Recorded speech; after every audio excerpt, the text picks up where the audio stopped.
Estamos de volta aqui na nossa TV Ponto dos Seixas, nosso programa e ponto final, nosso bate-papo aqui, que é um bate-papo aqui informal, mas de muito conteúdo e com pessoas que têm realmente uma bagagem para trazer para nós conhecimento. E hoje não vai ser diferente, está conosco aqui o Dr. Arthur, ele é o diretor e presidente do IALT, ele vai se apresentar para que você possa conhecer melhor e vamos fazer esse bate-papo aqui sobre cosmovisão cristã, né? Qual a visão que nós temos sobre as várias esferas da vida.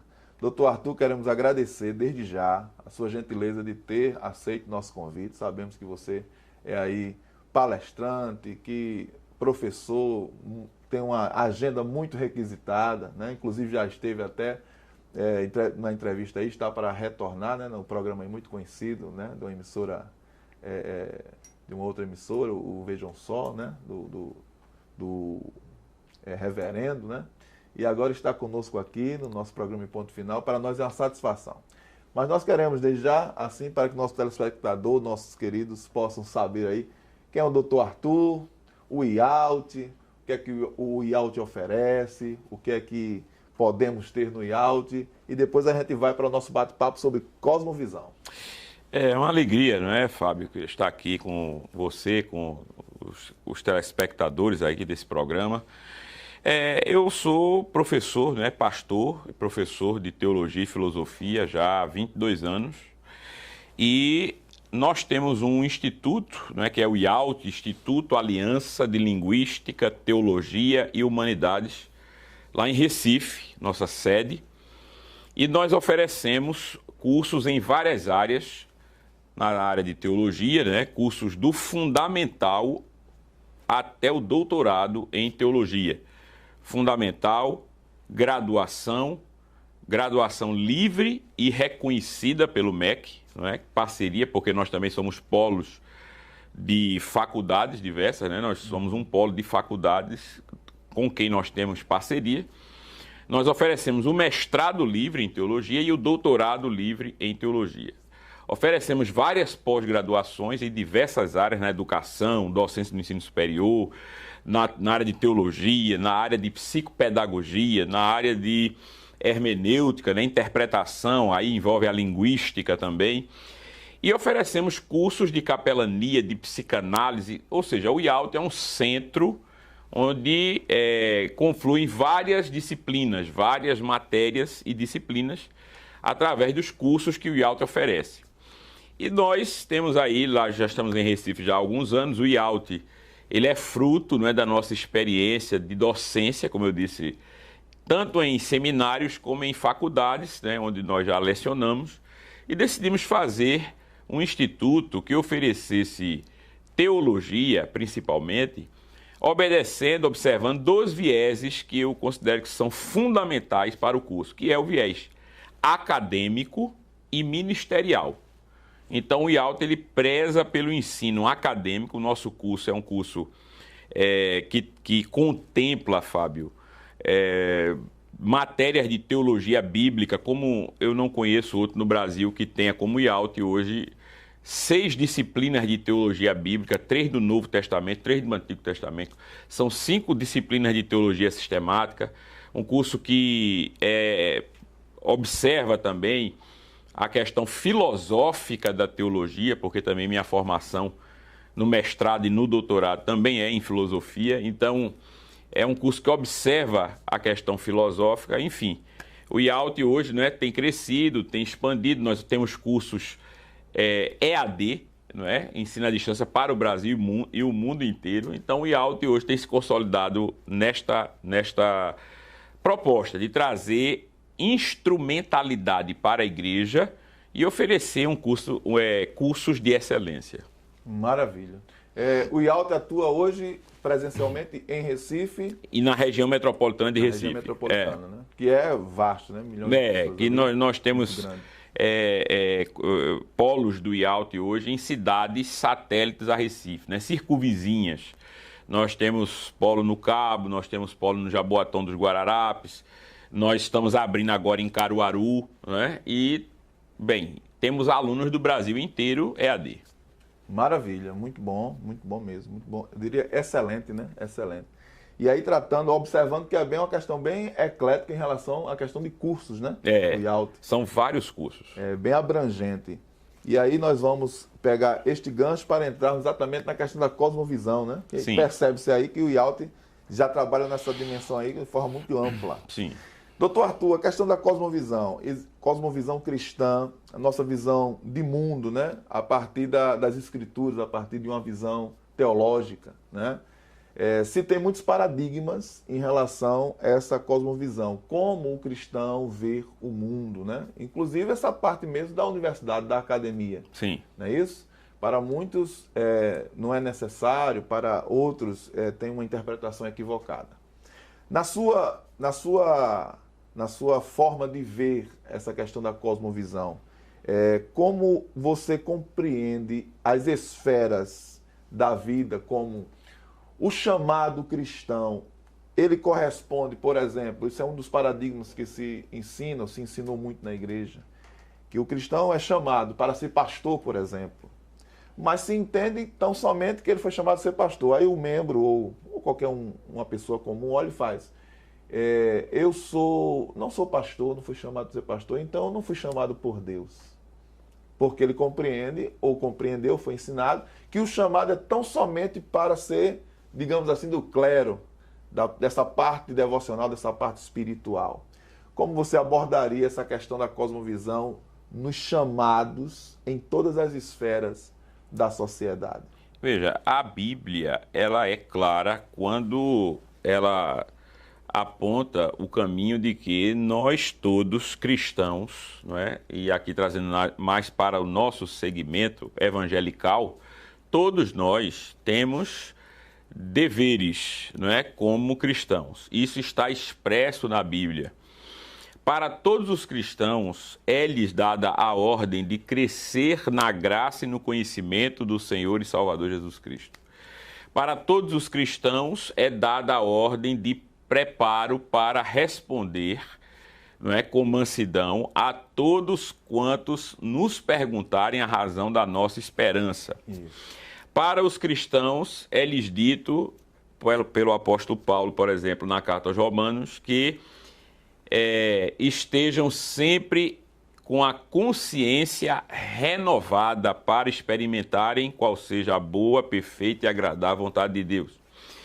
Então você tem uma ordenança, vamos dizer, uma prescrição para a igreja, de um modo geral, de preparo, de instrução, o que obedece, não é, o veio bíblico desde o início. Veja, você tem, não é, para os líderes, principalmente, e para o povo, mediante os líderes, você tem a questão de meditar na palavra, como Deus disse a Josué. Não é? Veja, havia somente 5 livros na Bíblia, que eram os livros de Moisés. E Deus diz a Josué, que é o segundo maior grande líder do povo de Deus. Primeiro foi Moisés, não é? Eu digo do povo de Israel. O primeiro Moisés, o segundo Josué. E você tem ali a ordenança de meditar no livro da lei de dia e de noite. Então, aquilo para Josué, não é? A partir de Moisés, é algo que reverbera para todas as pessoas. Todo o judeu, ele deveria meditar na lei, deveria meditar depois nos escritos dos profetas e nos outros escritos que foram considerados ou sendo considerados canônicos, sagrados. Isso perpassa a igreja. A igreja também é chamada a meditar, a refletir sobre isso. Veja, hoje nós temos mais do que nunca a urgência do preparo da liderança. Por quê? Porque vivemos em um mundo globalizado, com desafios que são desafios múltiplos e crescentes, ou seja, são desafios diversos e que aumentam a cada dia. Por exemplo, você vê hoje uma série de combates à Bíblia, não é? Por exemplo, depois da crítica do século XIX, você vê hoje muita gente que diz que a Bíblia não é um livro inspirado. Isso. É um livro que contém erros, contém falhas. Há o desafio arqueológico, o desafio histórico, o desafio antropológico, o desafio paleontológico, ou seja, de animais que viveram há milhões e milhões de anos, não é? E uma outra terra, vamos dizer assim, de milhões ou bilhões de anos. E você tem nesses desafios, não é? Para estes, você tem que ter as respostas devidas.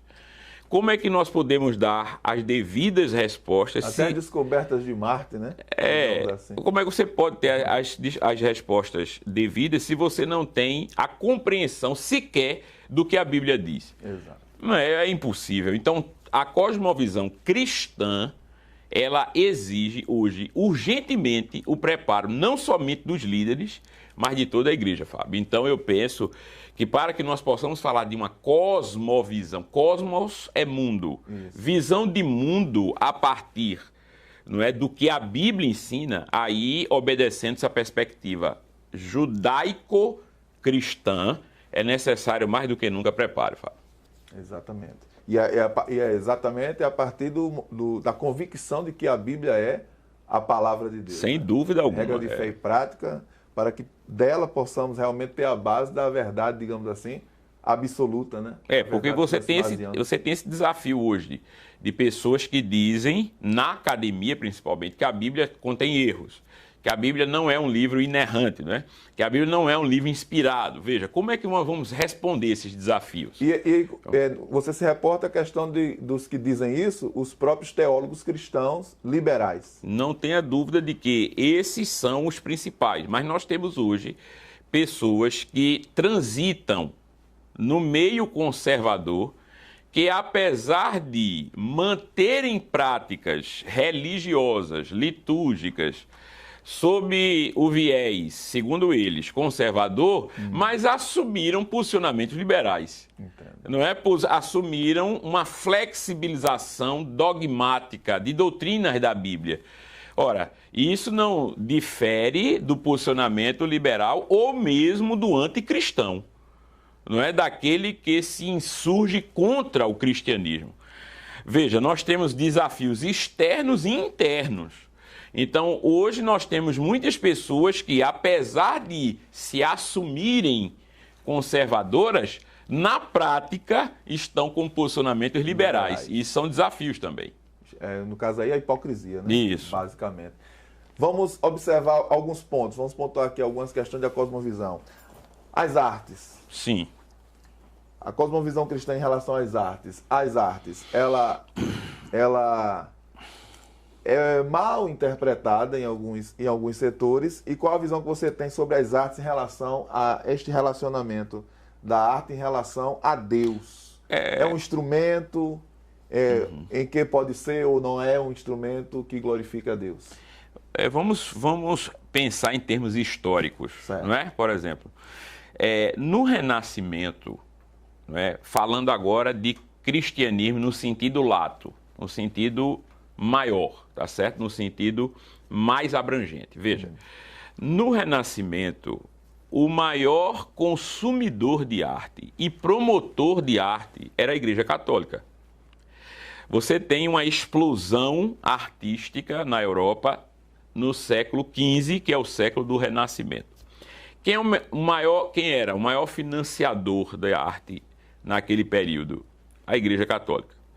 Você tem depois, na modernidade, e por conseguinte, com a reforma protestante, os movimentos que surgiram posteriormente, você tem nomes na arte, não é? Na música, na arquitetura, na pintura, de pessoas que vêm do meio cristão e que dedicam, inclusive, os seus trabalhos à glória de Deus, como é o caso de Bach, né? Um dos maiores compositores europeus de todos os tempos. E outros compositores, eu poderia aqui dizer uma série deles. Veja, você tem no século XX, tá certo?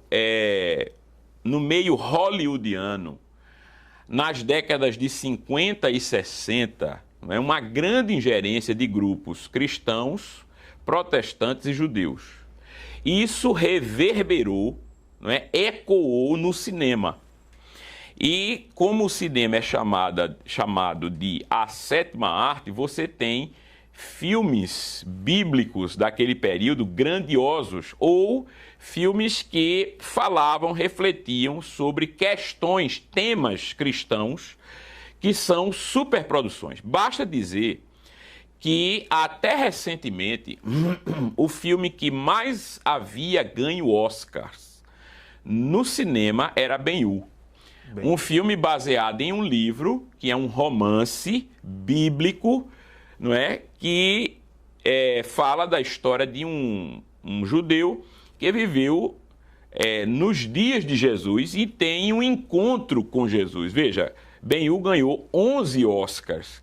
Só foi igualado, não superado, igualado pelo Senhor dos Anéis 3, né? O terceiro Senhor dos Anéis, o terceiro filme do Senhor dos Anéis, daquela trilogia original do Senhor dos Anéis, que ganhou 11 Oscars. Veja, com uma série de categorias a mais. Ben-Hur é da década de 50, do século XX, século passado, ou seja, 1959, se eu não estou enganado, 57 ou 59. Então você tem uma superprodução com 11 Oscars, tá certo? Baseado num tema bíblico. Veja, as artes, elas podem e devem ser usadas para a glória de Deus. Eu penso que nós, cristãos evangélicos, agora nosso segmento, protestante principalmente, ou evangelical de um modo geral, precisa resgatar isso, que é secular, ou seja, já há séculos que nós cristãos, eu vou dizer mais, viu, Fábio? Eu vou dizer mais, eu vou dizer milenar. Vamos fazer o seguinte, vamos para o próximo bloco. Pois não. O conteúdo está muito bom, mas nós precisamos ir para aqui o segundo bloco. E daqui a pouco a gente volta aqui no nosso programa E Ponto Final, TV Ponta dos Seixas. Fica conosco, que o conteúdo é muito bom, o professor é muito didático e aí você tem muita coisa para aprender. Espera só um pouquinho aí, eu sei que você está com aí água na boca, mas daqui a pouco a gente volta.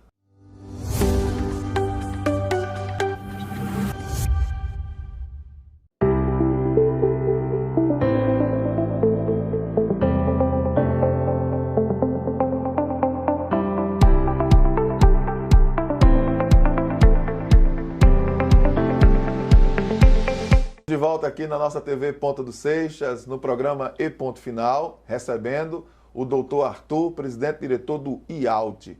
E aqui tratando sobre cosmovisão cristã em várias esferas, conteúdo muito bom, bate-papo muito gostoso. E você está nos acompanhando, queremos agradecer a sua companhia. Doutor Arthur, vamos continuar aqui sobre artes. Sim. E aí o senhor falava exatamente que o cristão precisa exatamente se identificar nessa parte. Você estava falando sobre essa questão, eu queria que você continuasse. Eu estava falando, eu falei no bloco anterior, que era uma questão secular, mas era, na verdade, milenar, porque desde o primórdio da igreja, dos primórdios da igreja, você tem impressa em mosaicos, conforme havia na linha do período patrístico, ali ainda no Império Romano. Veja, você tem já, não é, a introdução da iconografia cristã.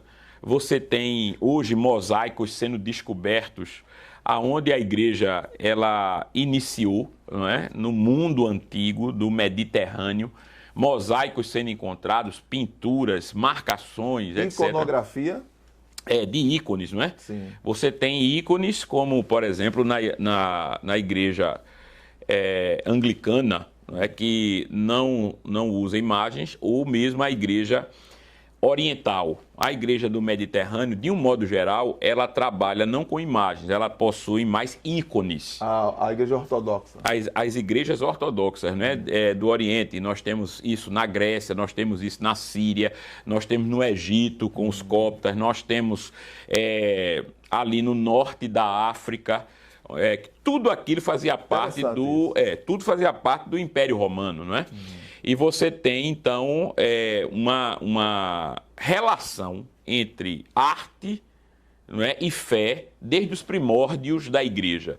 Então, eu penso que nós precisamos resgatar mais isso, deveríamos ter mais espaço nas nossas igrejas para as artes, de um modo geral, porque as artes elas servem, inclusive, para a glória de Deus, tá certo? O senhor acharia que os seminários, algumas faculdades, algumas universidades, por exemplo, têm a sua área de artes. Os seminários deveriam, de algum modo, oferecer esta proposta como matéria sobre a questão das artes para o alunado? Já na questão da música, embora eu penso que nos últimos anos isso tenha se perdido um pouco. Porque a música também é uma forma de arte, não é? Obviamente. E o uso da música de um modo devido, não é? É absolutamente fundamental para a nossa espiritualidade. Por quê? Porque você observa que a própria Bíblia possui cânticos, a Bíblia possui poesia, a Bíblia possui uma literatura sapiencial de sabedoria, cujos temas e até a própria estrutura daquilo que está lá, não é? Ou era oriunda ou se tornava música. De modo que eu penso que a hinologia, hoje, trabalhando na questão de hinos, não é? Ou a questão da música sacra, de um modo geral, não é? Contempla essa questão e deveria ser trabalhado. Não é? Eu penso que há espaço para isso. Mas não apenas a música. Não é? Por que não pensarmos na questão teatral? Não é? Que é algo milenar, está com o homem há milênios, tá certo? Por que não se pensar na questão da teatralidade que já existe, tá certo? Como arte na pregação, não é? A pregação, de acordo com os gregos, Fábio, ela tem algumas divisões, não é? Que é o domínio da retórica, de retor, que quer dizer orador. E na retórica, uma das seções da mesma, veja, a retórica que foi absorvida pela igreja, não é? E ela existe hoje nos seminários com o nome de homilética. De homileo, que quer dizer... um termo emprestado, né? Que quer dizer falar bem. Falar bem. A base da homilética é a retórica grega e a oratória romana. Então, uma das seções da retórica é a hipocrisia. Não confunda com a hipocrisia como nós a chamamos hoje, que quer dizer falsidade. Sim. A hipocrisia, neste caso da retórica, significa atuação. É o actio romano. Os romanos, não é, colocaram o nome actio, de atuar. Então, todo pregador, ele atua. Veja, é uma forma de arte ou de técnica que perpassa a igreja. Então, quando nós ensinamos nos nossos seminários a homilética ou a retórica, como é o caso do IALT, onde temos introdução à retórica 1 e 2, não é? Onde nós vamos pegar desde lá de trás para que se entenda a base da retórica e até os dias atuais, veja que isso também, nisto está, embora muitos não percebam, uma forma de arte ou de técnica, que consiste daquilo que vem lá de trás, olha, dos gregos, tá certo? Que é a arte de você falar bem e coerentemente para que haja persuasão. Né, para que as pessoas se convençam daquilo que você está falando. É uma forma de arte e nós trabalhamos isso mesmo sem muitos saberem. Né? Verdade, muito interessante isso, muito interessante. E a arte de expor, a arte de falar, isso é algo assim que é muito atrativo, inclusive para os políticos, por exemplo. Né? Com certeza. Essa arte do convencimento pela fala. Né? E tratando aí, pegando a questão do gancho, a cosmovisão em relação à política. O que você acha sobre a questão, eu não diria nem mesmo uma questão, eu diria menos importante, que é o político, o cristão, alguma coisa desse tipo, mas na esfera geral, a política, um instrumento que glorifica a Deus ou um instrumento que é secularizado e que não tem nada a ver conosco? Olha, se um gari, um porteiro, um atendente, no seu trabalho, ele glorifica a Deus, como um professor, um médico, um engenheiro, independentemente da atividade, glorifica a Deus. No jornalismo se glorifica a Deus. Veja, em qualquer atividade se glorifica a Deus, por que não na política? Olha, nós usamos a política sempre, quer queiramos, quer não. A política... O apolítico é impossível. É impossível. Veja, a política é uma relação da polis, ou da cidade. Polis é cidade em grego, de onde vem o termo política. Veja, nas relações humanas, nós usamos a política. Isso. Sempre. A política, no sentido que nós temos hoje, ela ganhou o auspício, o viés de profissão. E quando ela ganha o aspecto de profissão, com remuneração, com direitos que ganham os políticos, com vantagens que ganham os políticos, veja, ela tem uma abertura maior à corrupção e ao mau uso do mesmo, ou da mesma, né? Da prática política. Veja, por quê? Porque as pessoas vão usar a política em benefício próprio. Isso. Aí você tem, de um modo geral, depois de anos de experiências com mais ou maus políticos, você tem, então, na sociedade, de um modo geral, uma aversão à política. E é por isso que muitas pessoas pensam que a política é uma coisa ruim. Confundem, né? Confundem, porque elas estão pensando na política profissional. Isso. Veja, a política profissional, mais do que nunca, precisa ser sanitizada. Veja, ela não tem que ser negligenciada, porque são esses políticos que estão decidindo tudo mais, entendeu? Isso. Se nós deixamos que os maus governem e decidam, nossas próprias práticas estarão sob risco. Verdade. Nossa fé estará sob risco, nossa prática estará sob risco. É o oposto. Veja, agora é que nós temos que nos envolver mesmo, tá certo? Com as questões políticas. Não é? Aristóteles já dizia que o homem é um zoon politikon, ou um animal político. Veja, nós somos criaturas, seres, não é, que lidam com a política, como eu disse, quer queiramos, quer não queiramos. A Bíblia, ela diz, não é, que nós devemos nos envolver com a política de diversas maneiras, a Bíblia diz isso. A Bíblia diz que nós devemos orar, nós devemos ter uma boa relação com os governantes. Isso. A Bíblia diz que nós devemos honrá-los, respeitá-los, mas a Bíblia também diz que importa obedecer mais aos homens obedecer mais a Deus do que aos homens. Veja, isso significa que em casos em que a política interfira na nossa fé, nós devemos ter um posicionamento firme. Como tiveram os discípulos com os seus líderes, que eram inclusive líderes políticos, eles disseram isso na face deles, diante deles, testemunhando perante esses homens. Importa obedecer mais do que a Deus, do que aos homens. Mais a Deus do que aos homens. Veja, isto é uma maneira de a igreja incipiente, inicial no seu início, mostrar sua posição. No caso, o senhor concorda que o cristão, em si, um ser político, ele deveria ter, logicamente, um pensamento mais aberto a respeito. E você concorda que o cristão, ele pode fazer manifestações? Mas é claro que pode, veja. Ir para a rua, fazer manifestos, reivindicar dos poderes, seus direitos. Ele não só pode, como deve fazer. Porque se ele não fizer, como cidadão, ele peca. Ele erra. Uma omissão. Uma omissão. E como cristão, ele precisa entender que hoje, no jogo político democrático, ele se inclui.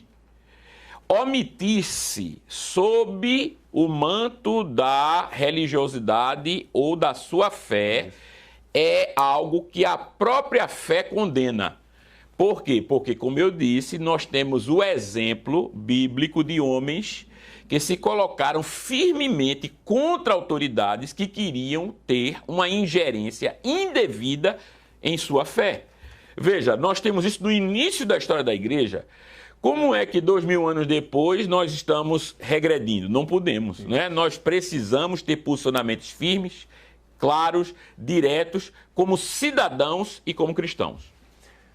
Dentro desta perspectiva que você colocou agora muito bem, você acha que essa omissão do cristão em relação à reivindicação dos direitos, né, em defender até a própria sociedade, tendo ele conhecimento do que é certo e do que é errado de uma forma muito mais clara, é uma forma de negar a Deus, negar a Cristo? É uma forma de negar sua fé. Veja, como é que nós, como cristãos, tendo a liberdade democrática, veja, de nos posicionarmos, de mostrarmos que somos uma força considerável na nossa sociedade, de mostrarmos que temos sim questões que envolvem diretamente a nossa fé, os nossos valores, os nossos princípios. Como é que o cristão se omite da discussão política? Veja, não pode se omitir. Não é? O cristão ele precisa entender que, como pessoas, fazemos parte de uma engrenagem maior do que nós mesmos.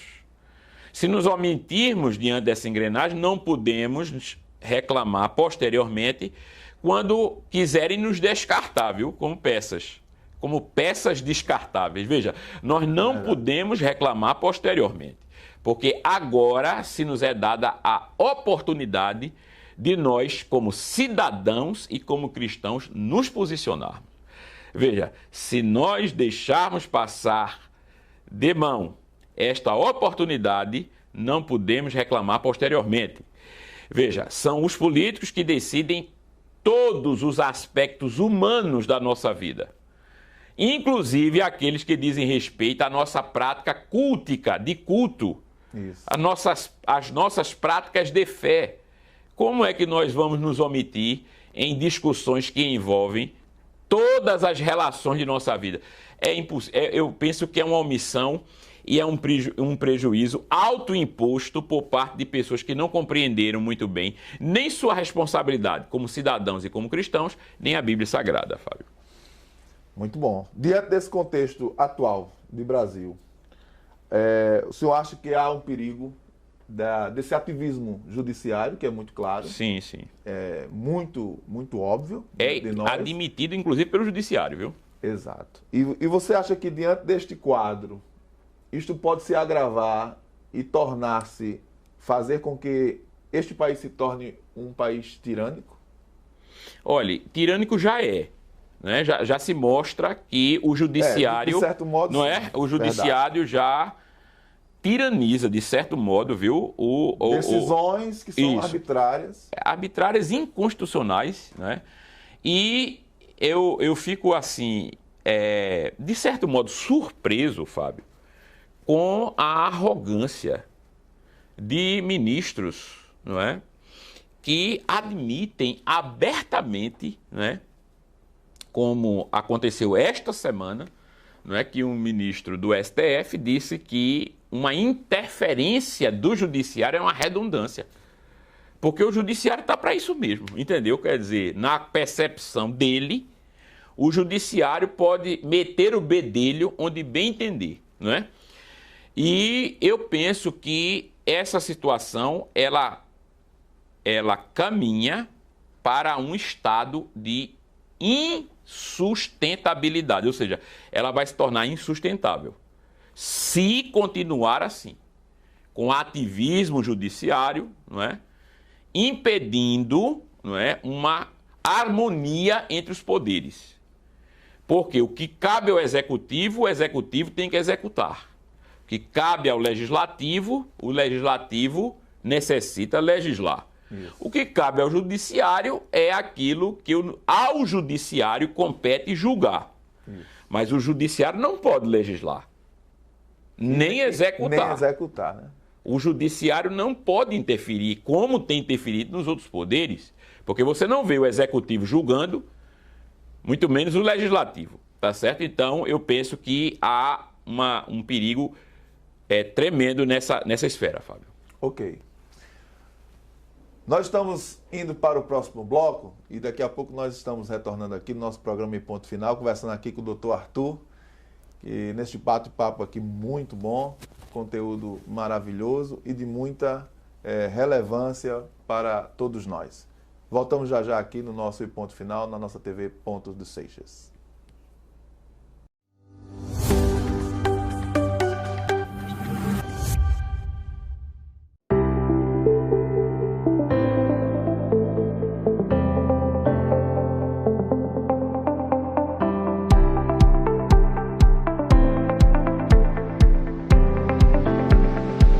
Estamos de volta aqui, queridos, nosso programa Em Ponto Final, na nossa TV Ponta dos Seixas, recebendo aqui o Dr. Arthur, presidente e diretor do IALT, falando aqui sobre cosmovisão cristã, falando sobre arte, sobre política, conteúdo muito profundo, muito relevante. E aí, continuando, doutor Arthur, queremos perguntar sobre essa questão da cosmovisão exatamente neste cenário atual, né? Falando da tirania, do ativismo judiciário, que é uma coisa assim muito preocupante realmente, e agora vem as perguntas, essas perguntas têm rolado nas igrejas, rolado nas praças, nos ambientes de shopping, quando se encontram os cristãos e tal, e perguntado sobre essa questão da realidade do fim do mundo. Até disseram o seguinte, que eu já ouvi muitos comentários a respeito, que a vacina, por exemplo, a vacina seria aliás, o cartão, né, da vacina seria uma forma de adequar para a marca da besta, que a vacina tem a questão do chip e tudo mais. Qual a visão de fim de mundo, essa cosmovisão de fim de mundo, que você poderia trazer para nós, para o nosso telespectador que está em casa, cheio de dúvida a respeito do anticristo, a besta, essa questão vai reinar, é agora o fim do mundo, é agora que Jesus vai voltar? O que é que você tem a dizer sobre isso? Olha, Fábio, veja, a Bíblia diz, o Apocalipse, né, bíblico, ele foi escrito em uma era em que o mundo estava sob um domínio global, o mundo conhecido, o mundo civilizado, que era o Império Romano.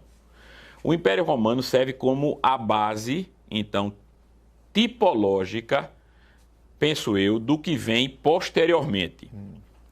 Então, como um tipo daquilo que surgirá, o Império Romano, ilustra o mundo globalizado de hoje. Nunca, nesses 2000 anos, desde praticamente 2000 anos, desde a época do Império Romano até os dias atuais, se viu o mundo tão unido, entre aspas, tão globalizado. Primeiro pela tecnologia, depois pelas relações culturais e políticas.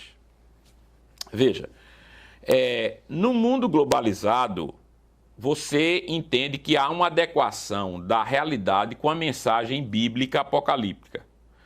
Por quê? Porque o domínio do mal no mundo, de acordo com aquilo que foi vaticinado, profetizado, predito pelos profetas e por João, ele encontra hoje um espaço muito plausível, ou seja, há uma plausibilidade em dizer que hoje em dia nós podemos ver o início daquilo que foi predito.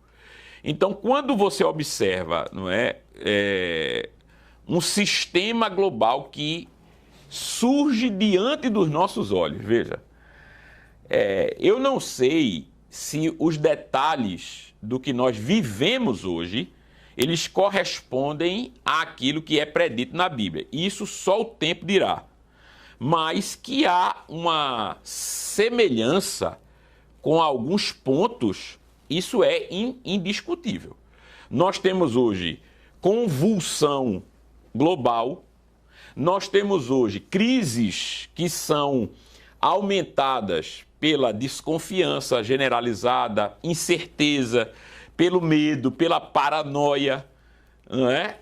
Ou seja, nós temos hoje uma sociedade que está disposta, inclusive, a sacrificar sua liberdade em nome de uma segurança que ela não sabe como é que se dará, não é? Ela não tem nenhum tipo de garantia dessa segurança. Eu acho que é um cenário muito, como eu disse, plausível para o surgimento de uma nova ordem mundial, algo que não tem nada a ver com teorias conspiratórias, viu? Certo. Está sendo falado nos veículos midiáticos chamados, oficiais, tá certo? Os veículos midiáticos oficiais falam de uma nova ordem mundial, econômica, política, social, religiosa. Veja, e hoje religiosa. Fala de forma mais assim, clara, mais aberta. Não, aberta em jornais, revistas, etc.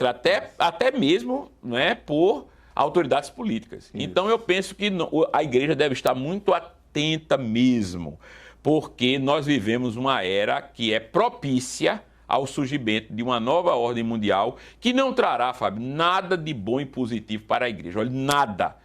Por quê? Porque não é uma luta de sistemas políticos, é uma luta do que está aí vigente, tá certo, contra o cristianismo. Que se saiba bem disso, viu? O alvo é a destruição da fé cristã. Há um propósito de tirar esse conceito de Deus Não tenha dúvida. Das mentes. Que é mantido hoje, quase que exclusivamente, eu diria exclusivamente, pela igreja cristã. E o que você diria sobre essa questão da marca da besta? Cosmovisão. Eu penso que a marca da besta é aquilo exatamente que diz o Apocalipse, no capítulo 13, não é? Que é um instrumento que não é de controle, num período catastrófico do fim, que serve inclusive para eliminar os bolsões de resistência, porque, como diz a Bíblia, ninguém poderá comprar ou vender senão aquele que tiver a marca da besta ou o número do seu nome, que é 666, de acordo com Apocalipse 13, 18. Veja, você tem no livro do Apocalipse o uso desse instrumento para um controle final, tá certo? Das pessoas. Então é algo deliberado e consciente, não pode ser algo inconsciente. Não pode ser algo que alguém faça e depois perceba que fez algo errado. Não é assim que a Bíblia diz. As pessoas, elas colocarão esta marca em seus corpos, né? Na mão direita ou na testa, de acordo com o que diz a Bíblia, de modo consciente. É algo que se faz porque o dragão, que é Satanás, deu poder à besta, que é um sistema e também um homem, para o domínio global. E as pessoas dirão com aquilo, não é, que ninguém é maior do que a besta, ninguém poderá pelejar contra ela. Ou seja, elas estarão deliberadamente rejeitando Deus em sua apostasia global e abraçando o domínio daquele que nós chamamos de anticristo. Não é? E a Bíblia chama de homem do pecado, não é? A Bíblia chama filho da perdição. De filho da perdição. A Bíblia chama desses nomes, desses adjetivos que ilustram que se trata de também um homem, tá certo? Além de um sistema, além de um governo. Então, você tem, não é, no final, algo deliberado, que não se assemelha a isto que surge. Mas isso não quer dizer que o que tem surgido hoje não se relacione com esse cenário apocalíptico. Né? Eu penso que há sim um trabalho laboratorial para se mensurar níveis de controle. Isso já existe hoje clara e abertamente. E esses passaportes sanitários são uma experiência social, de engenharia social, para mim, Fábio, de modo indubitável. Isso é indubitavelmente um trabalho de experimento de engenharia social. Ok, muito interessante. Nós estamos aqui falando com o Dr. Arthur sobre cosmovisão cristã em várias esferas e aí trazendo este conteúdo de relevância. Estamos, infelizmente, chegando ao final deste programa, conteúdo muito bom, mas nós queremos saber mais sobre o IALT. Nos fale mais sobre o IALT, como as pessoas podem fazer parte do IALT, ser aluno do IALT, fazer pós-graduação. Nos fale um pouco aí da proposta do IALT. Eu gostaria de convidar as pessoas, inclusive, a nos conhecer nas nossas redes sociais, né? No Instagram, @instituto_alianca, não é? Você escreve Alianca, não é? No Facebook, nossa página no Facebook, Instituto Aliança de Linguística, Teologia e Humanidades. Através dos nossos números também, né? Dos nossos telefones, que é o 81, nossa sede fica em Pernambuco, em Recife, 81 3033 5004 é o telefone fixo. E o nosso WhatsApp é o 99683 6705. E estamos aqui em conversações, né, para trazermos o IALT e aqui também para João Pessoa presencialmente. As pessoas podem fazer os nossos cursos de modo online, EAD, Educação à Distância. E também, futuramente, espero que no futuro próximo, as pessoas terão acesso às aulas semipresenciais dos nossos cursos aqui também em João Pessoa. Então, o IALT está aí de braços abertos, né? Nós temos alunos do Brasil inteiro, alunos inclusive aqui da Paraíba, de João Pessoa, que estudam conosco e esperamos aí estar com um polo aqui em breve, permitindo Deus, Fábio. Maravilha. Mais uma vez, doutor Arthur, queremos agradecer sua presença aqui no nosso programa. Um prazer, conteúdo de relevância. Que Deus continue abençoando sua vida. E aí, vamos estar assim recebendo aí o IALT de João Pessoa, será bênção. Bênção de Deus para João Pessoa, para Paraíba e também para os estados vizinhos, né? Rio Grande do Norte e os demais. Queremos agradecer a sua audiência, estar conosco aqui no nosso programa E Ponto Final, na nossa TV Ponta dos Seixas, que hoje recebeu o Dr. Arthur, presidente e diretor do IALT. Que Deus te abençoe e esperamos você no próximo programa.